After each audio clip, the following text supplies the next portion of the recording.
Success Insight shares the stories of the people with passion and drive who make things happen in the world. Here's your host, Howard Fox.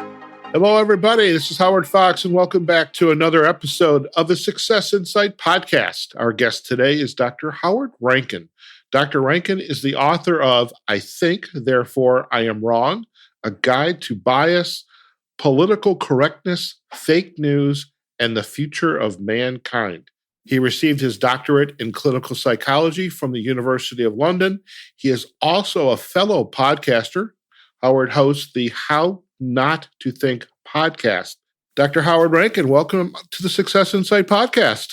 Great to be here. Thank you, Howard. I like your name, by the way. You know, I never liked Howard as I was growing up, and I don't know why that was the case, but as I have gotten older, I appreciate there's something strong about the word Howard. Yes, And let's hope so. Yes, and you and I have very powerful presence, and that's a good thing. And on that note, tell us a little bit about your background, some of the work that you have been doing, and how did we get to where we are today? Yeah, good question. Well, some of the listeners might recognize that my accent's a little different. That's like England. Jersey. Yeah, I come from England originally. I've been in the US for more than 30 years, so the accent's kind of just off the coast of North Carolina or South Carolina right now. And had a long career in psychology as a psychologist, did a number of things, started off in the addictions and specifically behavior change. Then more recently, or towards the end of my psychology career, because I now do other things, I really got into the neuroscience and how the brain works. And I think that's actually very, very important. And then I got interested into what's called cognitive neuroscience, or how we really think, and the biases that we employ basically to justify any position we want. Mark Twain said, first get the facts, then spin them as you please, or something like that. And that's what we do. Human beings in many ways are not rational. As I wrote in one book, human beings are not logical, they're psychological, often with the emphasis on the psycho. Oh, God. We use biases to justify ourselves. And in these days of technology, we see that it seems to me that's getting worse and worse and worse. And that leads to the sort of extremism and divide that we see in society. And so this is more than just having your own opinion. It's, are we moving away into a very divisive culture? It's interesting. And you asked the question, are we moving into a more divisive culture? There is just so much noise out there. You and I are, for the sake of better words, we're solo entrepreneurs. We happen to have some very specific skills. You're bringing a lot of your psychological background into your profession and working with people and groups. And then for my coaching practice, but there's just so much noise. We're just constantly bombarded with it. And then how do we make sense of all of that noise? So when you say things are just getting worse and worse, I mean, how do we change that? I don't know. Well, that's sort of the $64,000 or even $64 million question. That is a problem. And the problem is this, that when you're dealing with trivial things, you don't need to do a huge deep dive into, the complexity of it. If it's, where are we going for dinner tonight? You don't have to think of 30 variables to work out where you're going. So that's not necessary. But then there are some issues in life, actually some very important ones, like choice of career or spouse or big issues related to politics or whatever, where you really have to get away from this sort of simple-minded first emotional reaction and do what I call a deep dive into the problem, because life is so complex. If you're just going to skim off the surface of it, you're going to be wrong. There's in my book, I quote a British statistician called George Box, who, talking about scientific models, said, all models are wrong, some are useful. And I think of thinking and ideas and thoughts the same way. They're all wrong in some way. They're not perfect. And some of them are totally useless, but some have value. And that complexity is very difficult for a lot of people to grab. it needs a certain amount of training. And it also needs a certain amount of training of your brain to be able to do that. I would also add a little bit of desire. I have to want to be trained to absolutely learn how to think. I'd love to get into the book, but there's a question I have. As you have transitioned your career, is your vocation today, is it revolving around the writing, the podcasting, perhaps speaking? Are you coaching individuals, teams? How are you putting this interest of yours into the neuroscience, the cognitive neuroscience, into practice today for the people whose lives you are engaging with? Right. Well, it manifests in different ways. It's the same sort of issue and same sort of topic, but it manifests in different ways. So I do some coaching, and I do some corporate coaching, because this is very important in establishing the right culture. When we talk about teamwork, for example, you've got to create the right culture, which is respect everybody, make people feel safe, they can be creative as they want, recognize there's no brilliant idea, and work together to sculpt a variety of ideas. If you don't have that culture, you're going to be wasting a lot of your time. So I do a little bit of that at a corporate level and speaking about these things, and of course, writing about them. I'm also involved in something called the Healthy Minds Initiative, which is the brainchild of two awesome neurologists, Dean and Ayesha Sherzai, who wrote the book, The Alzheimer's Solution, which basically says Alzheimer's and dementia, which is, a tremendous issue and is going to get even worse, is really a function of lifestyle, not really genetics. It's lifestyle, it's nutrition, it's exercise, it's all of those. It's the right stimulation. And I'm heavily involved in that because that's really about brain health and brain training, and really speaks to this issue too of how do we think? How do we train people to think? How do we teach kids to think? Because that is, for me, important. If we carry on the way we are right now, I don't see how we're ever going to have a sensible discussion about anything. And that, to me, is very scary. That's extremely scary, because all around us, people are making split-second decisions without having all the information they need to make I don't know if it's an informed decision, informed choice, but there's just not a lot of evidence. They just react. And part of this is the sort of conflation of, rights and being right. Just because you have a right to an opinion doesn't make it right. It certainly doesn't make it a fact. And this notion that somehow if somebody challenges your opinion, that you're offended. And one of the worst, I have to say, one of the worst and most damaging psychological sort of pop psych myths is perception is reality. Oh, yes. Okay. Now, reality, in that makes, well, wait a minute, my reality is my reality. But the point is, reality as a definition is a consensus about what the truth is. So you can't have an individual reality. You can have a version of your reality. And no one's denying what you think and feel. But that's not reality. And so that myth has really led to people, well, this is my reality, this is right, I'm entitled to it, which are all sorts of different questions involved in that. But that gets to the point that anything that I say or think is right, and if you argue against me, you're an idiot, I'm wrong, and I'm offended. And we can't carry on like that. No, and that's what we're inundated with day in, day out. Which for people like me, it's just like, no, don't go on Facebook, don't go on Twitter. And it's because it's just everybody's yelling at you, even if it's words. Before we talk about the book, this Alzheimer's organization that you're affiliated with, I want to just, if you wouldn't mind, Howard, just give us another introduction to it, because I want to make sure for our listeners, if they'd like to learn more about the organization and perhaps to get involved. So there is a website called healthymindsinitiative.org, and there you'll see a website devoted to this. What the Sherzais originally did was they would go into selected communities and try to educate them and then talk about what the communities could do to improve brain health. And that might be, increasing exercise facilities or putting brain healthy menus at restaurants, stuff like that. And they done that in a number of communities, but then they decided to really put this online in a huge way. And what's coming is amazing.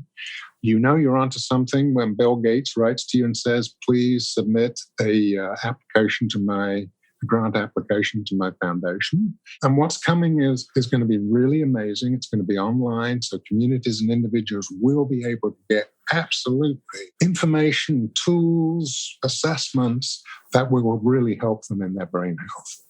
Fantastic. And we will most definitely put a link in our show notes back to the healthymindinitiative.org.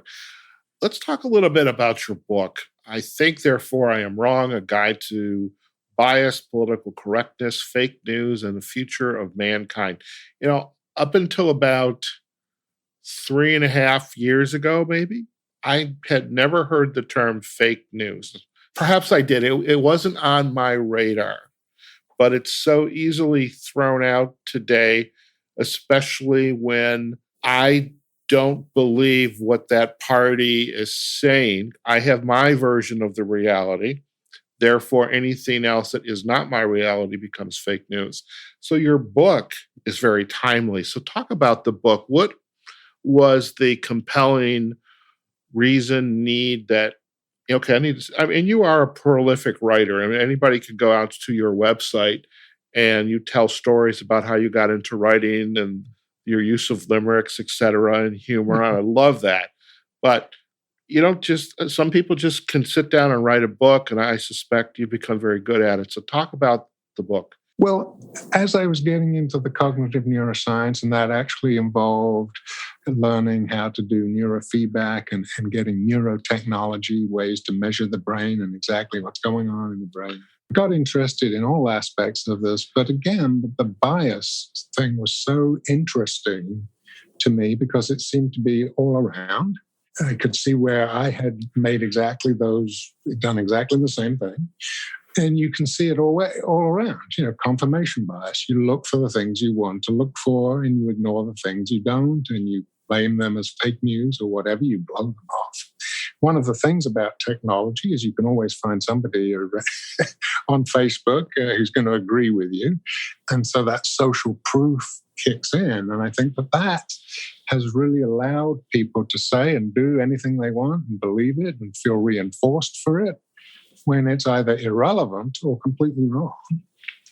And to me, that is fascinating insight into human behavior. There was a Facebook comic not too long ago, and I will likely mess it up, but I think the overall idea was, in the days when we just had newspapers and this internet was becoming available, oh my God, I am going to be so much smarter because I have all of this information.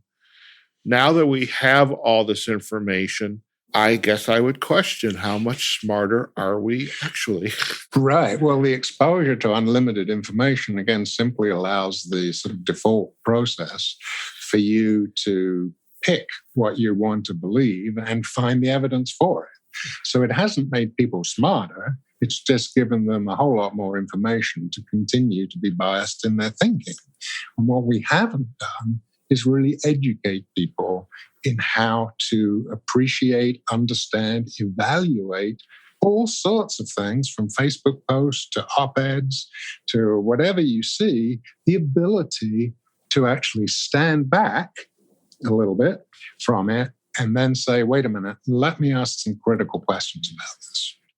And that's what's missing. How do we change what we have been doing and embrace this path of critical evaluation, stepping back, appreciating, understanding?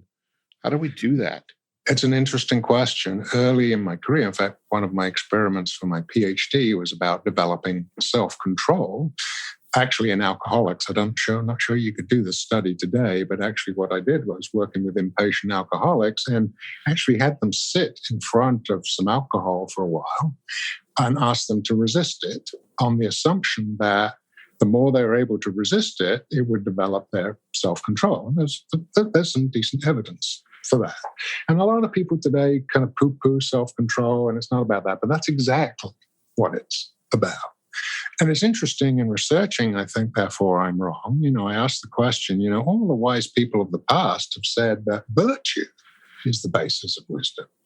Being a good person, being forgiving, having gratitude, being compassionate, that's a hallmark of a good person. And it turns out there's now neuroscience evidence to show that people who practice those behaviors actually do develop the prefrontal cortex, the areas of the brain that you need to stop reacting impulsively, to be able to stand back and look at what you're thinking and evaluate it critically.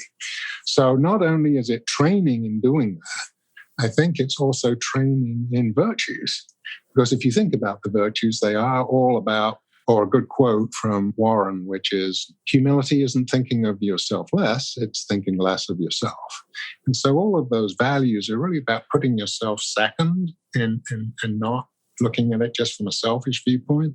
And that's exactly what you have to do to be able to develop this sort of mindfulness and control. So that certainly would be one thing. Teaching mindfulness, I think, would be good. And I think that should be taught in schools. And again, training in critical thinking. I think those are all ways we know what needs to be done. We just have to do it. Very interesting. And with this book, are there guides or lessons, activities for the individual, for the team? Yes. So I talk about that. So how do you develop these? And so I talk about 20 values that I talk about in the book that seem to be related to being able to let go of yourself and stand back. So I talk about those and ask the question, how can you become more of these things? How can you be more altruistic? Can you be more compassionate? So I talk about that. I talk about mindfulness exercises that I think are important. I talk about education. This is interesting. There was a social media post going around a while ago from an elementary school teacher who said, I was really shocked the other day when a parent of one of my students came in and said, I'm just not interested in how she's doing academically. Tell me in the classroom, is she kind? Is she forgiving? Now, that's one wise woman, because in the context of thinking, education, altruism is more important than algebra, compassion is more important than chemistry, and gratitude is more important than geography.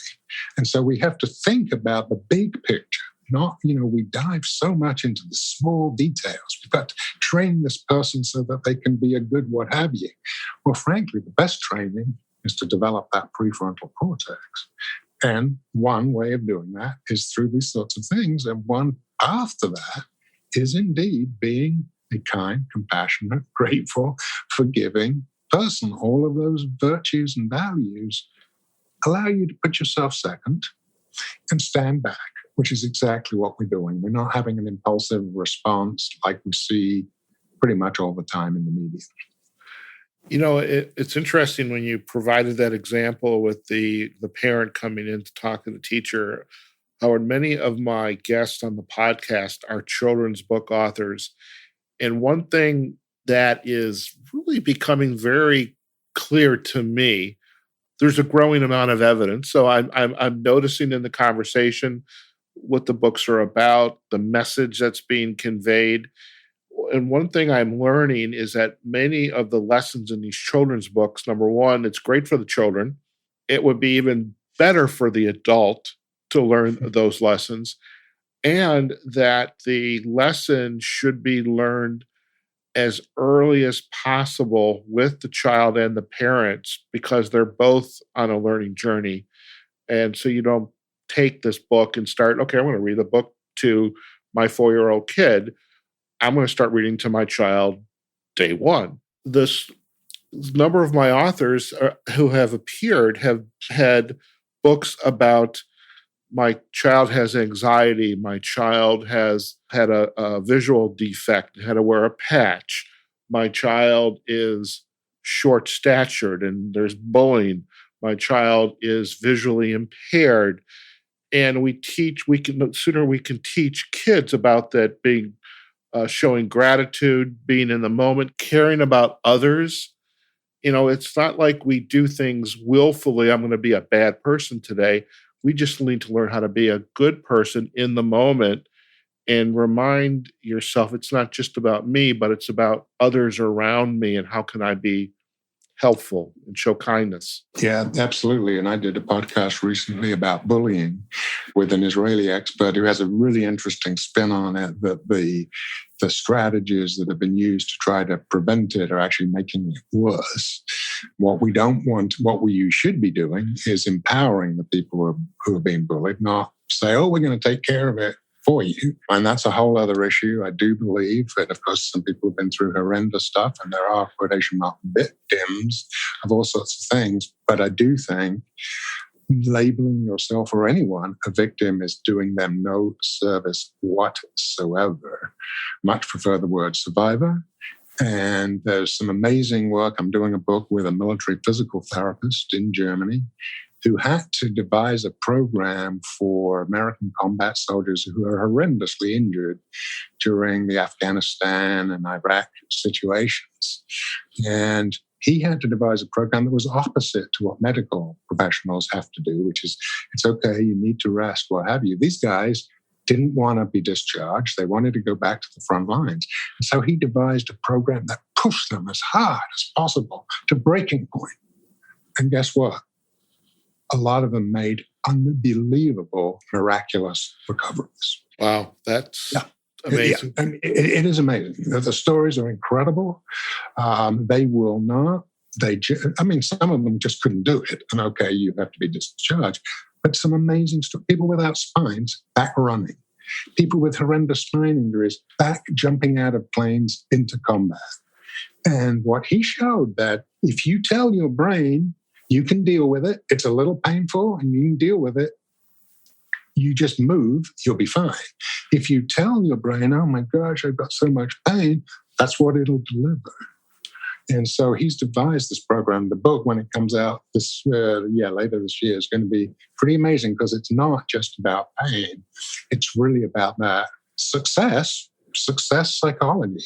If you believe you can do it and you're going to do it, that's what will happen. Wow. And it has so many implications. I would love to have that author on the podcast. So we'll make sure he gets on because his stories are incredible. Thank you so much. Let's talk a little bit about the podcast. You and I met through Spot a Guest. For our listeners, there's probably close to 3,000 members now. It's podcast hosts like Howard and myself. And there's also guests can register as well who are looking to be on podcasts. And so as the group started to blossom, you get into conversations, and that's how we met. And so this is how we're having our conversation today. So let's talk a little bit about your podcast, How Not to Think. And what was the drive to say, I want to do a podcast? Or, what was that little spark for you? Well, I had been doing a show on UK Health Radio with a co-host, Leah Manson, who's a coach in Canada and a very positive, delightful lady. We've been doing that for about 3 or 4 years, called Master Your Life. But as I was writing this book, I was getting more and more involved in that topic. And I decided I really wanted to have another venue to talk about it. And so in fact, at one point I thought of calling the book How Not to Think. But in the end, that's the name of the podcast. And really what it is looking for guests who do look beyond the normal parameters of thinking, are able to think critically, do question everything, do recognize that their ideas are probably wrong, but they may have some usefulness. That has had people who've done that have had amazing success. Not easy to do, but people have done it. And that's really what the podcast is about. Some of the tools we talked about earlier, whether we're talking about virtues or mindfulness or meditation, we've got some of that in there too. Fantastic. I think I've had a couple guests that could be good guests for you as well. I had a gentleman, for the life of me, Ralph, was his name, has a Ph.D. in physics, is as he would call himself, a climate skeptic. So whether you are agreeing with climate change or not, it was an interesting conversation because he was concerned with the data, collecting data and doing analysis of the data. So having said all that, yeah, Ralph would be a good guest for you. So I can at least see if I can make that introduction if that's one you would like. That's great. That's exactly the sort of thing. And on the topic where, again, the sort of automatic reaction and bias kicks in a very, very complex way, and you see this all the time. And I mentioned this example in my book. Oh, it's 43 degrees today when it should be 58. Oh, so much for global warming. Come on, that's no evidence against global warming. Global warming doesn't mean that I'm going to be a few colder days, And then reverse. Oh my gosh, it's 97. This global warming must be true. No, it doesn't prove anything. That's the sort of irrelevant but widespread thinking that goes on and just confuses the whole issue. Yeah, and I think it's bad enough that we're just presented with, again, for the sake of a better word, and perhaps I'm showing my bias, noise. The media, whoever they may be, are not even doing the service that they ought to be performing because it's all couched around, in many cases, profit and ratings, and so you have to find ways to avenues to gather fact that you can say, I can rely on this and it's informing my thoughts. So, absolutely. And we do live in a culture where, media and advertising, a lot of it is simply about emotional manipulation. Yeah. And as you say, for ratings and profits. And, that is, to say, at least is a shame, if not a crime. How do you change that? That's the big question. And, I'm doing my little bit, at least to make people more aware of some of the things they can do and at least the nature of the problem. You may not solve the problem, but you're certainly not abandoning it, and you're doing your bit. It dawns on me too, this past week or yesterday and the Sunday, we have two major events. We had a kickoff of the election season with the Iowa caucus, and there was major upheaval there in terms of people getting into their caucusing and then being able to record the data to decide who the winner is going to be. And then over the weekend, we had the Super Bowl. Now, I am a Detroit Lions fan. I have no idea what a Super Bowl is. I guess couple teams are playing. And apparently it was a good game, but there was so much controversy about the halftime with, I guess it was Jennifer Lopez and a woman named Shakira. Yeah. And oh my God, the conversations that are going on right now. And it's like, what does this topic of yours say about? So I'll tell you what, you pick which one you want to talk about. I want to talk about Super Poll 54. Okay. Yeah, they're calling it Super Poll 54 Super Poll 54. Following this debate and even starting to write a little bit about it. Okay. And so there's been controversy, as you know. Some people say that was not appropriate. Some people saying, get a life, you don't have to watch if you don't want to. And the arguments that I've seen in favor of it is, they were in great shape. They're going to encourage older people to exercise. The show was awesome, blah, blah, blah.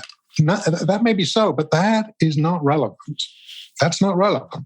The question is, and we have to be smart enough to ask the question is, how appropriate was the show? Not how good was it, not what you thought about. How appropriate is that for a major sporting event at halftime when there's a decent chance there's going to be a lot of kids, young teenagers watching that? How appropriate is that? That's the question. I'm not answering it. First of all, you got to say that question. So, if you like J-Lo and Shakira, that doesn't answer the question. Is that really the question, though? I mean, is just to kind of push back just a little bit, because I don't know. I did not watch it. I may eventually see it on YouTube. But is that the only question? No, I don't think it is. I think it spawns a variety of other questions. Okay. So that if you're going to have, for example, if you're going to have somewhat questionable, suggestive stuff at halftime, should there be some sort of rating of the halftime show that there is of movies to alert parents who are watching that may not be appropriate for their 8-year-old? That it's appropriate. I don't know, but if you ask, is it appropriate? That, I think, is a good place to start. So it's not about, was it a good show? Was it great? Are they awesome? Don't they look fat? It's nothing to do with it. It's really, is this appropriate given that there is going to be a certain amount of kids watching? That's the question. And the discussion should be about that. Okay. Fair enough. And one thing is the game kicked off at 6:30. So first half went very quickly. So the halftime show was on at 8:15. A lot of kids are still up at 8:15. Yeah, it's prime time. If you kick off at 8:30 and the show's on at 10:30, then again, maybe there's differences. But if you ask one question, not open it up to everyone's opinion, and that might not be the question, but it's certainly a relevant question, how appropriate it is, then you channel, hopefully, the thinking about that to that question, and that raises some of the issues that I talked about. But again, you go on social media and you get all these things that are people's opinions, and that's great, and they're entitled to it, but they're really not relevant to a meaningful discussion of should this be shown at that time when kids are watching. It dawns on me that the question that you've asked, is this appropriate? It can be applied to a lot of other events that we have been witnessing over the past number of years, whether it's a march, whether it's a gathering, whether it's a statement being made by people who are purported to be our leaders. This whole idea of what is appropriate transcends a lot of different venues and topics. Again, it's tied into bias. If your instant reaction is, that's a dumb, this guy Rankin doesn't know what he's talking about, it's not being appropriate, I love the show, it was great. Yeah, but you're still not really answering or digging deep into that question. It isn't about whether you like the show, you think they're great, what have you, or you don't. It's really not about, I don't think it's about that. Mm-hmm. I think the public discussion is really about, does this have a negative impact on anyone, especially kids? Sure. Now, the question comes, and I'm fairly outspoken in my book, that a lot of advertising, we do not have truth in advertising in the US.